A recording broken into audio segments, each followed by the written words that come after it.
रहा करते थे। वो हमेशा मुश्किल वक्त में एक दूसरे की मदद किया करते थे। उसी जंगल में 4 दोस्त रहा करते थे।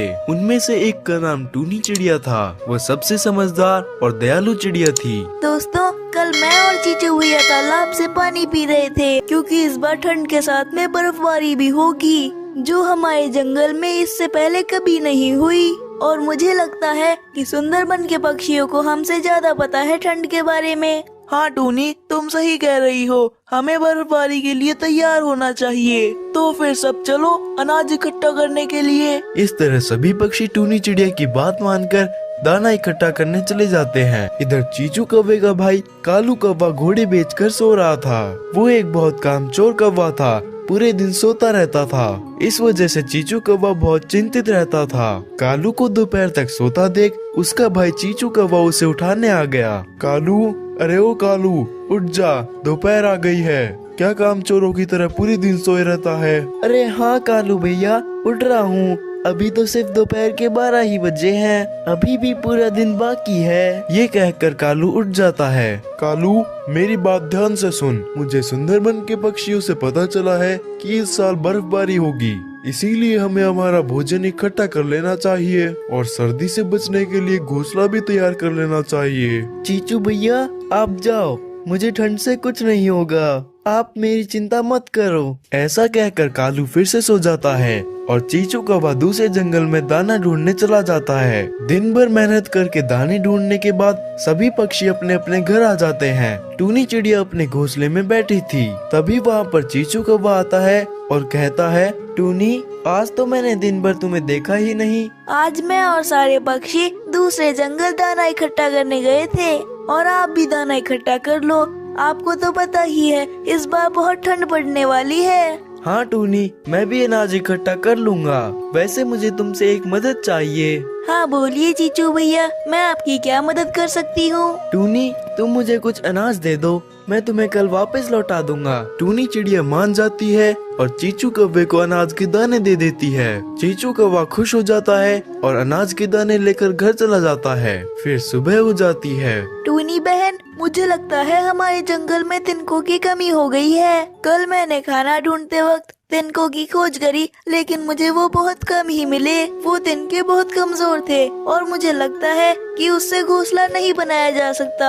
अगर ऐसी ही हालत रही तो हम अपने घोंसले ठीक नहीं कर पाएंगे। तभी वहाँ पर चुलबुल चिड़िया आती है। क्या हुआ बहनों, तुम सब इतनी परेशान क्यों दिख रही हो? अरे चुलबुल, मुझे लगता है हमारे जंगल में तिनकों की कमी हो गई है, और अगर ऐसा ही हाल रहा तो हम अपने घोंसले ठीक नहीं कर पाएंगे। और वैसे भी जब सर्दी आएगी तब का तब देख लिया जाएगा। और वैसे भी हमारे घोंसले तो वैसे भी मजबूत ही हैं। नहीं बहन, हम यूं ही बैठकर सर्दियों का इंतजार नहीं कर सकते। हम तिनके जमा करने सुंदरबन के जंगल जाएंगे। हमें मेहनत करनी चाहिए, क्योंकि मेहनत कभी बेकार नहीं जाती। ठीक है बहन, इस बार हम तुम्हारी बातें मान लेते हैं। फिर सभी पक्षी उड़कर सुंदरबन जंगल में चले जाते हैं। कालू कौवा उन्हें चुप कर देख रहा था। बड़े आए समझदार, पूरे दिन बेकार के कामों में लगे रहते हैं। समझदार तो मैं हूँ जो अपनी लाइफ को एंजॉय कर रहा हूँ। तिनकों की खोज में टूनी चिड़िया एक मशरूम के खेत में पहुँच जाती है। अरे वाह, इतने बड़े मशरूम तो मैंने आज तक नहीं देखे। तभी टूनी चिड़िया को आइडिया आता है कि वो इसमें घर बनाकर रह सकती है। फिर टूनी चिड़िया अपने दोस्तों के पास आती है। दोस्तों, आज मैंने एक मशरूम का खेत देखा है, उसके अंदर हम अपना घर बना सकते हैं। सभी को टूनी का आइडिया पसंद आता है। फिर अगले दिन वो सारे पक्षी उस मशरूम के खेत में अपना घर बनाकर रहने लगते हैं और वहाँ पर अपना सर्दी के लिए अनाज इकट्ठा कर लेते हैं। एक दिन कालू कौवा उनके मशरूम के घर देखने आ जाता है और उनको देखकर हंसने लगता है। अच्छा, तो यहाँ हो तुम लोग? क्या यही है तुम्हारा मशरूम वाला घर? मैंने तो सोचा था कि तुम लोगों ने कुछ अच्छा घर बनाया होगा। अरे नहीं नहीं कालू जी, ये अंदर से बहुत मजबूत है। अगर आपको विश्वास नहीं हो रहा तो अंदर आकर देख लो। नहीं नहीं, मैं नहीं रहूंगा ऐसे बकवास मशरूम के घरों में। फिर कालू कौवा वहाँ से चला जाता है। कुछ दिन यूं ही बीत जाते हैं और फिर सर्दियों का मौसम आ जाता है। चारों तरफ ठंडी हवाएं चल रही थी